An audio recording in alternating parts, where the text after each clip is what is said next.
Bahasa 3. Guru biologi agak parlente hari itu. Biasanya, ia memang rapi jeli. Tapi, hari itu ia berdandan lebih. Mungkin karena akan menjelaskan soal di luar bidangnya, yaitu bahasa. Di dunia ini ada bahasa Madura, bahasa Bugis, bahasa Morse, tapi juga ada bahasa Tonggeret, bahasa Kodok. Jelasnya mengawali pertemuannya di kelas. Orang makan lalu dapat energi dari makanan itu. Prosesnya dapat dijelaskan tidak melalui bahasa kodok dan lain-lain, tapi melalui bahasa kata-kata bikinan manusia. Bagaimana metabolisme itu berlangsung di dalam tubuh, sehingga empal dan karedok berubah menjadi kalori, berubah menjadi energi, dan seterusnya. Itu bisa dijelaskan dengan bahasa kata-kata dan bahasa kimia.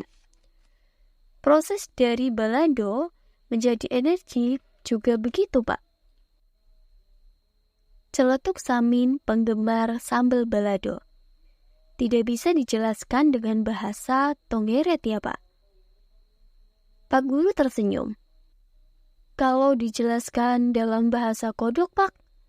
Parwati yang sering membayangkan musik kodok sebagai musik keroncong bertanya, mungkin bisa, tapi hanya kodok yang mengerti.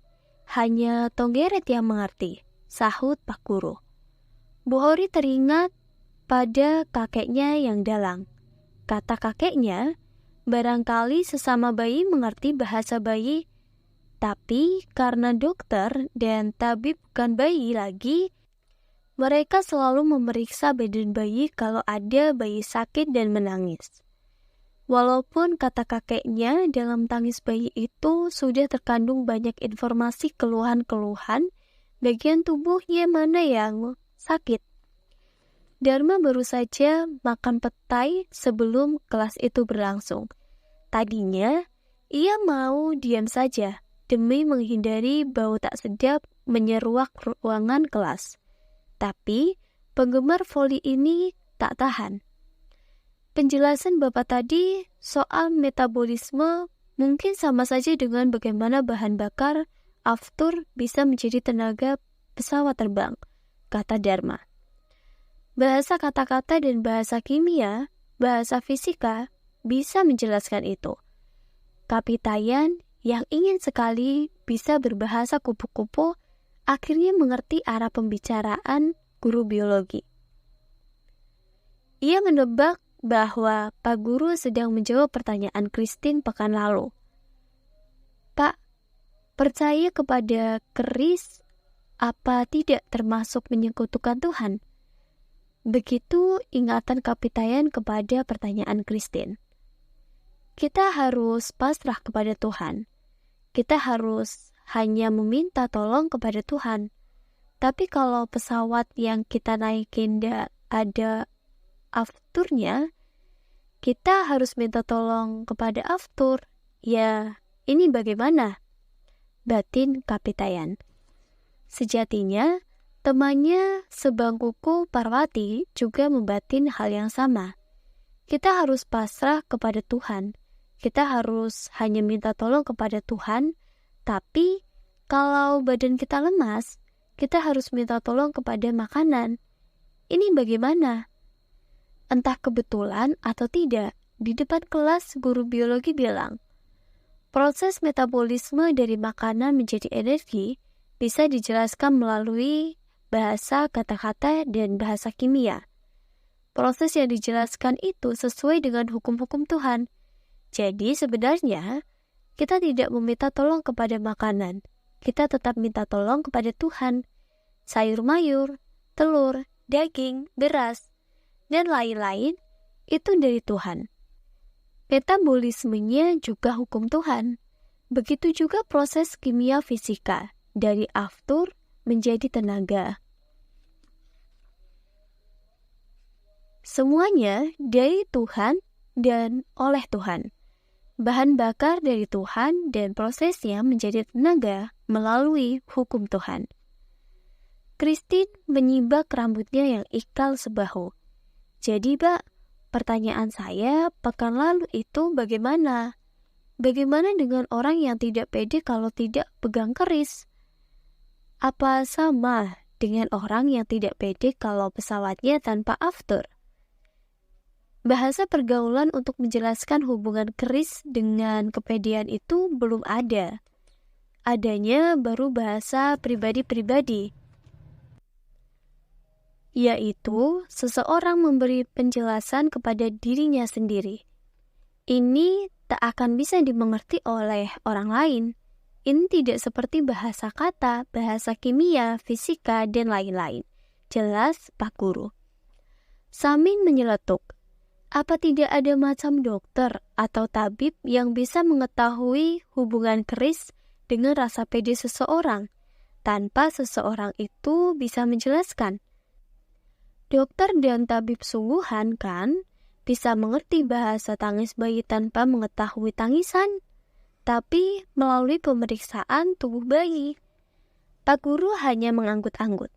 Saya tak ingin mengatakan bahwa orang yang percaya kepada keris, batu akik, kuburan, dan lain-lain itu menyekutukan Tuhan.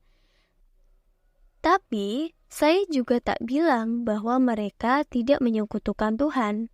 Sebagaimana orang yang sumpah hanya akan minta tolong kepada Tuhan, tapi pas mencari pekerjaan minta tolong teman atau saudaranya, juga minta tolong kepada sepeda motor untuk mengantarkan surat lamaran.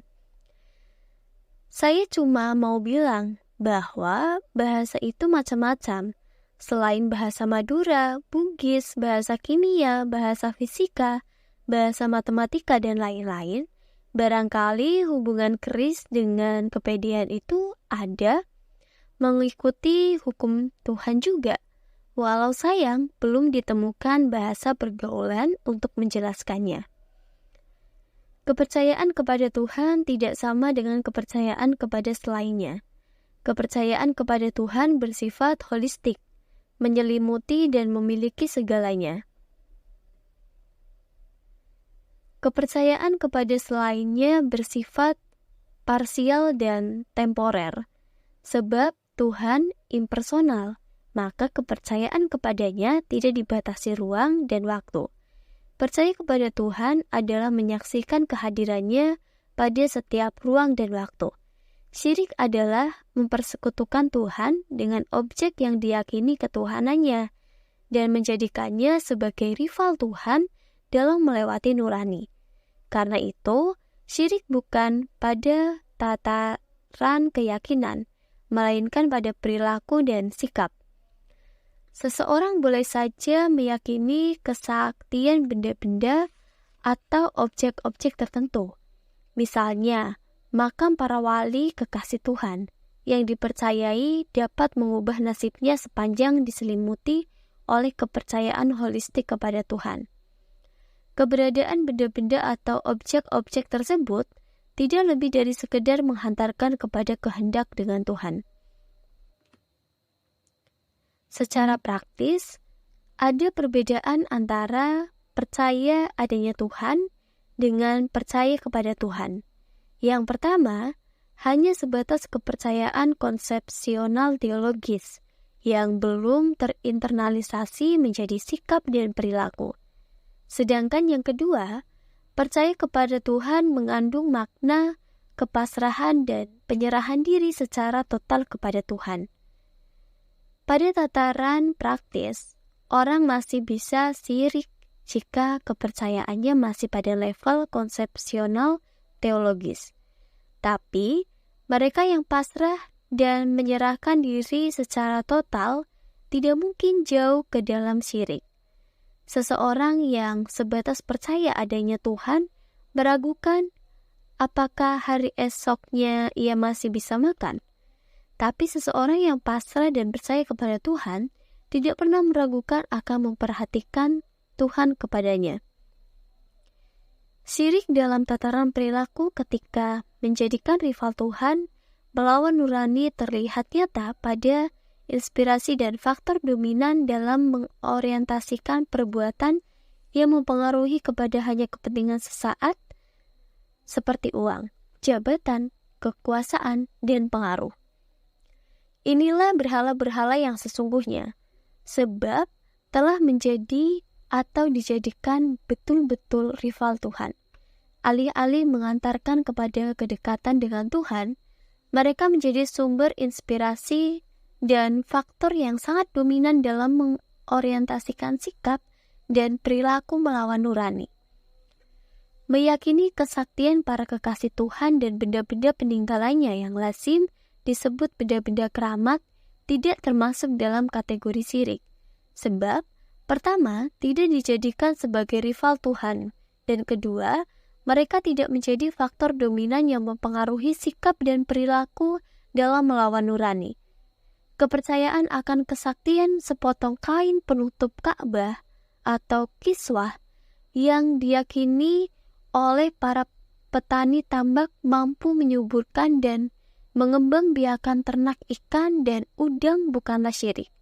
Sebab kepercayaan akan kesaktian tersebut masih berada pada wilayah kepercayaan terhadap Tuhan yang holistik. Artinya, para petani tersebut percaya bahwa Tuhan telah menjadikan sepotong kain kiswah sebagai benda spesial yang memiliki keuntungan tertentu.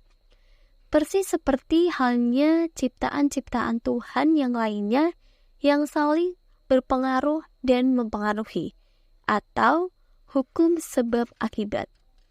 Banyak orang merasa terbebas dari syirik hanya karena fasih dalam konsepsi adanya Tuhan dan keesaannya, tapi menyadari bahwa kepercayaan sebatas adanya Tuhan dan keesaannya justru merupakan biangnya syirik. Hanya dengan pasrahan dan penyerahan diri yang merupakan penerjemahan percaya kepada Tuhan dan penerapannya yang betul-betul bebas dari syirik.